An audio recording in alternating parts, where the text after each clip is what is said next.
Halo sobatku yang cerdas berasuransi, ya ketemu lagi kita di channel Cerdas Berasuransi. Dan kali ini saya mau membahas atau merespon ya buat beberapa orang atau lebih tepatnya para nasabah yang teriak-teriak nih merasa dirugikan ikut asuransi. Nah, saya rasa teman-teman semuanya, entah itu yang belum jadi nasabah, entah itu yang nasabah, pasti menemukan beberapa postingan, beberapa video, beberapa pernyataan orang yang merasa dirugikan dalam produk asuransi, dalam mengikuti asuransi. Dan saya mau membuat video ini bagaimana saya mau mengajak teman-teman semuanya untuk kita melihat permasalahannya itu sebenarnya di mana ya. Jadi kita tidak asal saling menyalahkan. Nah, saya buat disclaimer dulu, video kali ini saya buat channel ini saya tidak menjelek-jelekkan perusahaan asuransi lain, saya tidak menyebutkan merek atau perusahaan apapun, dan saya tidak sedang berjualan asuransi ya. Semangat saya membuat channel ini, membuat video ini adalah mencerdaskan orang untuk ikut berasuransi ya, pemahaman yang benar tentang asuransi. Dan beberapa nama pasti akan saya sensor di dalam video ini. Saya sekali lagi tidak menyebutkan perusahaan apa, dan karena semua pasti pernah, perusahaan A, perusahaan B, perusahaan C, semua pasti pernah mengalami hal seperti ini, seperti itu. Nah, jadi melalui video ini saya mau menyampaikan respon saya biar kita itu semakin cerdas. Kalau kita ndak tahu tentang asuransi, belum paham tentang asuransi, saya sarankan jangan beli asuransi. Pahami dulu benar-benar kebutuhan Anda apa, produk yang Anda beli itu apa, baru Anda memutuskan untuk membeli asuransi ya. Oke, kita ke slide berikutnya. Nah, di slide kali ini ya, ini teman-teman boleh cek ya di di CNBC. Headline-nya ini nasabah teriak rugi. Nah, saya sensor nama perusahaannya, mulai diinvestigasi. Nah, saya menyarankan buat kita jangan terlalu cepat menyimpulkan atau terlalu termakan yang namanya headline dari suatu berita apapun itu ya, termasuk berita tentang asuransi, termasuk berita tentang politik, apapun itu. Silahkan teman-teman lihat dulu, baca dulu detail isinya seperti apa ya. Namanya media massa tentu membuat headline semenarik mungkin ya, agar orang bisa membaca. Lah, kalau kita sudah menarik ya udah, baca detailnya, jangan hanya baca headline-nya aja kemudian Anda viralkan, kemudian Anda merasa oh ternyata seperti ini, Anda menjadi galau sendiri. Oke, saya coba membacakan isi berita ini ya, secara per bait mungkin, dan saya coba merespon, saya coba menanggapi apa yang dimaksud atau menjelaskan secara detail duduk perkaranya. Oke, perusahaan asuransi, saya sensor namanya, menyatakan saat ini proses investigasi terhadap perusahaan sedang berlangsung dalam rangka menindaklanjuti adanya laporan dari nasabah yang mengalami kerugian investasi. Oke, kerugian investasi. Di garis bawahi di sini investasi. Halo, ini bukan perusahaan investasi yang menjanjikan pengembangan uang berlipat kali ganda. Seperti kalau kita menempatkan uang di bank atau apa. Ini perusahaan asuransi. Oke, bait pertama saya garis bawahi itu. Nasabah mengalami kerugian investasi. Tujuan Anda ikut asuransi itu apa? Untuk investasi kah? Atau untuk asuransi kesehatan, jiwa dan sebagainya? Ini perusahaan asuransi loh. Halo, jangan sampai salah. Oke, tak hanya kerugian, nasabah juga menyebutkan adanya dokumen yang dipalsukan serta tidak mendapatkan penjelasan secara rinci untuk produk investasinya di perusahaan asuransi tersebut. Nah, oke, poin ini, bait ini saya mau menanggapi. Nasabah tidak mendapatkan penjelasan secara rinci produk investasinya, ya, dan juga ada pemalsuan dokumen. Oke, pemalsuan dokumen. Nah, teman-teman coba lihat siapa yang bertugas untuk menjelaskan secara rinci, ya, suatu produk asuransi yang dijual oleh perusahaan asuransi, siapa yang bertugas menjelaskan, oke, dan siapa yang kemungkinan memalsukan dokumen. Nah, jadi saya katakan di sini ini adalah oknum agen asuransi, ya. Teman-teman please jangan memframing semua perusahaan asuransi itu sama, ya. Semua asuransi itu sama, jangan memframing seperti itu, ya. Tenaga pemasaran itu tidak semuanya jelek, juga tidak semuanya baik, ya. Pasti naluri seorang sales, naluri seorang tenaga pemasar, ya, tidak cuma di perusahaan asuransi aja, di sales dimanapun, ya, pasti ingin segera closing, segera dapat pelanggan, segera dapat nasabah seperti itu, dan tidak menutup kemungkinan menghalalkan segala cara. Lalu itu saya katakan oknum, tidak semuanya seperti itu, dan pelanggaran-pelanggaran seperti ini pasti perusahaan asuransi itu memberikan sanksi sampai pemutusan keagenan, pemutusan, ya. Pasti perusahaan di luar sana ketika salesnya melakukan pelanggaran pasti ada hukumannya, bahkan sampai pemecatan, kalau perlu sampai tindakan hukum. Jadi saya yakin 100% perusahaan asuransi itu pasti mendidik tenaga pemasarannya agar bisa menjual dengan baik dan benar, seperti itu, ya. Jadi saya tetap katakan tidak semua agent seperti itu, tenaga pemasaran seperti itu. Yang saya percaya perusahaan asuransi semuanya itu bagus, ya. Yang bikin tidak bagus adalah oknum-oknum tenaga pemasaran seperti ini. Oke, shift marketing dan communication offer, perusahaan asuransi itu menjelaskan proses hukum sedang berlangsung dan ditangani oleh pihak berwajib. Si perusahaan ini menghargai sepenuhnya proses investigasi yang sedang berjalan, pasti dong, dan berkomitmen untuk selalu kooperatif terhadap proses tersebut. Saya rasa semua pasti akan harus kooperatif, harus menghargai proses yang sedang berjalan. Hal ini sesuai dengan peraturan dan prosedur hukum yang berlaku.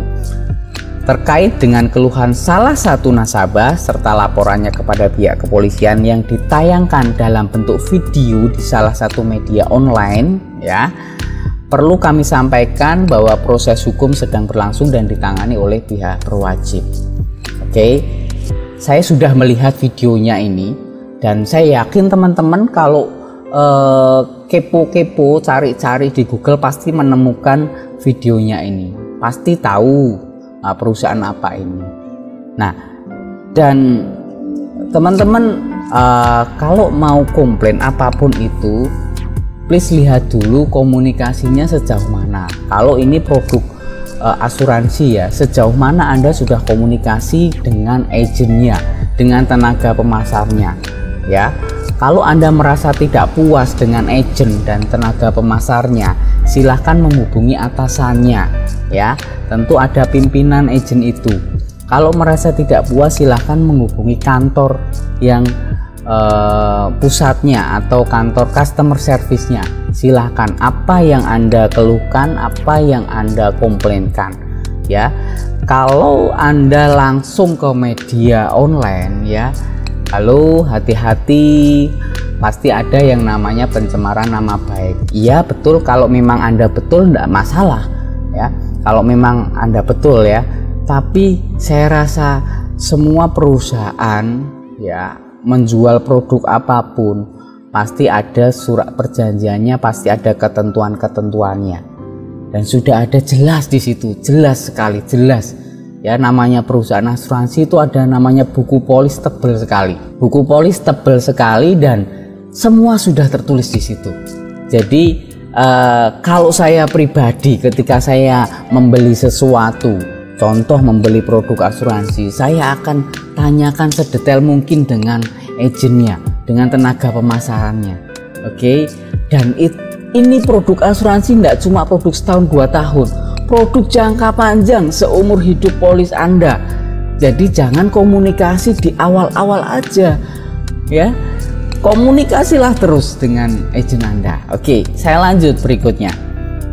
Nah, kebetulan kita pernah punya polis dan sudah dirasakan manfaatnya. Oke, silakan kita baca betul-betul. Ini videonya ada juga. Kebetulan kita pernah punya polis dan sudah dirasakan manfaatnya. Itu yang bikin kita tertarik. Itu yang bikin kita tertarik, ya. Paham ya?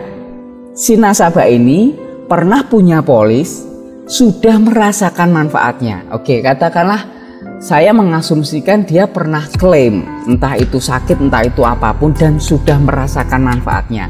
Dan itu bikin dia tertarik. Kalau saya baca artikel sini, dia tertarik mungkin untuk membeli lagi. Oke, tapi ternyata banyak masalah katanya, ya. Banyak masalah. Masalah apa? Ya kemungkinan karena yang tadi saya sampaikan sebelumnya, ada pemalsuan dokumen, produk investasinya tidak dijelaskan secara rinci seperti itu. Nah, berikutnya, selain kerugian investasi, si nasabah ini mengaku mengalami pemalsuan dokumen asuransinya. Nasabah ini bahkan mengaku sudah meminta pertanggungjawaban kepada perusahaan terkait hal ini sejak 2017. Oke, yang jadi pertanyaan saya, 2017 sampai sekarang viral ya, mungkin ya 2021, 4 tahun. Sejauh mana, sekali lagi, sejauh mana Anda berkomunikasi dengan tenaga pemasar Anda, dengan si perusahaan ini, sejauh mana ya. Hati-hati ketika Anda tidak paham tentang asuransi, mindset Anda tentang investasi, mindset Anda nabung ya. Setahun saya nabung segini, 2 tahun saya keluar uang segini, 3 tahun, 4 tahun Anda kaget dengan saldo Anda, berarti Anda belum paham tentang asuransi. Oke, mungkin benar tadi Anda katakan tidak mendapat secara rinci penjelasan produk investasinya. 4 tahun, bagaimana komunikasi Anda dengan si agennya? Dan saya berkata, kalau dia di bait sebelumnya ini, kalau dia merasa sudah punya polis dan tertarik, ya sudah merasakan manfaatnya dan tertarik, kemudian dia tertarik beli lagi ya. Saya mohon maaf kalau saya salah, saya asumsikan seperti itu dia beli lagi ya. Oke. Dan kalau dia beli lagi, saya bisa katakan ini hubungan antara nasabah sama agen sudah sangat dekat. Bagaimana ada terjadi pemalsuan dokumen seperti ini? Yang saya pertanyakan adalah komunikasi Anda sebagai nasabah dan dengan agen itu seperti apa? Oke. Saya lanjut paragraf berikutnya. Korban utamanya itu saya. Posisi saya waktu itu begitu polis terbit, begitu polis tercetak terbit ya, saya ada di luar negeri. Entah bagaimana tiba-tiba meninggalkan polis atas nama saya. Tanda tangan juga secara fisik nggak mungkin. Oke, artinya berarti ada pemalsuan tanda tangan. Ya, saya berhenti di sini. Teman-teman semuanya, ketika Anda beli polis asuransi apapun itu ada yang namanya free look. Free look itu masa di mana Anda bebas melihat, mempelajari tentang isi yang ada dalam polis atau produk asuransi yang Anda beli. Ya, masa free look, Anda bebas melihat. Ada yang 7 hari, ada yang 14 hari. Ketika Anda membaca ada ketentuan yang tidak Anda pahami, tanyakan itu sama tenaga pemasaran. Ya, tanyakan itu. Ketika Anda tidak menjawabkan jawaban yang puas, pas, dari tenaga pemasaran, oke, Anda bisa batalkan pengajuan itu. Anda bisa batalkan pengajuan itu, premi Anda kembali. Ya, itu yang pemahaman yang saya dapatkan dan saya sampaikan ke Anda. Ketika Anda beli produk asuransi, itu ada yang namanya free look, masa bebas melihat, mempelajari isi polis asuransi, produk apa aja yang Anda beli. Sekali lagi, ketika Anda tidak paham, tanyakan sama agennya. Ketika jawabannya dari agennya tidak memuaskan Anda, silahkan tutup atau batalkan polis Anda, premi Anda kembali. Daripada Anda menunggu 4 tahun seperti ini, Anda menunggu 4 tahun kemudian Anda komplain, artinya saya pastikan Anda tidak ada komunikasinya dengan agen Anda. Ya, oke. Dia berada di luar negeri, kemudian ada pemalsuan tanda tangan. Oke, saya tidak tahu secara detail permasalahan ini, tapi kalau saya melihat ada kemungkinan hubungan Anda sama agen sudah dekat karena Anda sebelumnya sudah punya polis yang sudah dirasakan manfaatnya. Ya, kita ke paragraf berikutnya. Setelah membaca polis asuransi jiwa, di mana klaim bisa dilakukan ketika pemegang polis meninggal oleh ahli waris. Oke, artinya ini dia beli produk asuransi jiwa. Oke, santunan meninggal. Produk itu baru bisa dirasakan ketika resiko meninggal itu terjadi. Jelas, ini bukan produk investasi tabungan. Jelas, ya, ini ahli waris baru bisa merasakan ketika sang tertanggung utama atau yang diasuransikan itu mengalami resiko meninggal. Menurutnya bisa jadi nanti klaimnya akan dipermasalahkan oleh perusahaan karena tanda tangan yang tidak jelas. Oke, saya tidak tahu seberapa perbedaan tanda tangan Anda yang asli di KTP dengan tanda tangan Anda di buku polis. Yang jelas, ketika pengalaman saya ketika membantu pengajuan asuransi calon nasabah, ketika tanda tangan itu tidak sama dengan KTP, perusahaan asuransi itu pasti akan menolak. Pasti akan menolak, akan mengembalikan, tidak menerima ada tanda tangan yang tidak sesuai. Nah, oke, katakanlah di sini tanda tangan Anda dipalsukan. Nah, klaim akan dipermasalahkan oleh perusahaan karena tanda tangan yang tidak jelas. Ya, kalau memang Anda permasalahannya, saya rasa Anda ini permasalahannya Anda melihat produk asuransi ini seperti tabungan. Anda setor setiap bulan, Anda sudah jalan katakan 3 tahun 4 tahun ini, kemudian Anda kalikan preminya Anda kaget, saldonya kok cuma segini.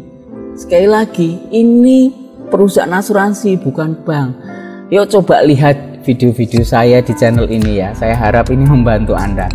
Oke, kami mikirnya kasus pemalsuan tanda tangan nggak sesepele itu. Kami juga ingin tahu ada nggak sih dokumen lain yang dipalsukan. Kami nggak terima tawaran penyelesaian dari pihak asuransi. Jadi sampai sekarang masih ada kepolisian. Oke, nggak masalah. Itu haknya nasabah. Tapi yang saya garis bawahi teman-teman semuanya, sekali lagi kalau Anda komplain ya, kalau Anda komplain tentang produk yang Anda beli, yang saya tanyakan adalah sejauh mana komunikasi Anda dengan agen Anda, sejauh mana komunikasi Anda dengan perusahaan asuransi tersebut, seperti itu.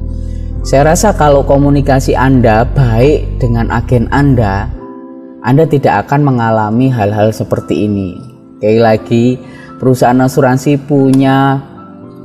memberikan waktu yang cukup nasabah untuk mempelajari isi produk yang nasabah beli. Ya, silahkan dipelajari. Oke, Anda sedang membeli asuransi, Anda tidak sedang menabung. Oke, jelas ya. Walaupun produk asuransi itu ada investasinya, nah, tapi tujuannya apa? Investasi itu Anda harus pahami lagi. Saya buat video ini bukan berarti saya membela diri. Saya ingin menempatkan duduk perkara dari permasalahan yang ada biar teman-teman itu cerdas dalam membeli asuransi. Ya, pahami dulu asuransi itu apa. Pahami dulu kebutuhan Anda itu apa. Ya, cari konsultan asuransi tenaga pemasar yang Anda percaya, yang benar-benar bisa melayani dengan baik. Ingat, melayani dengan baik, ya, bukan menjual dengan baik.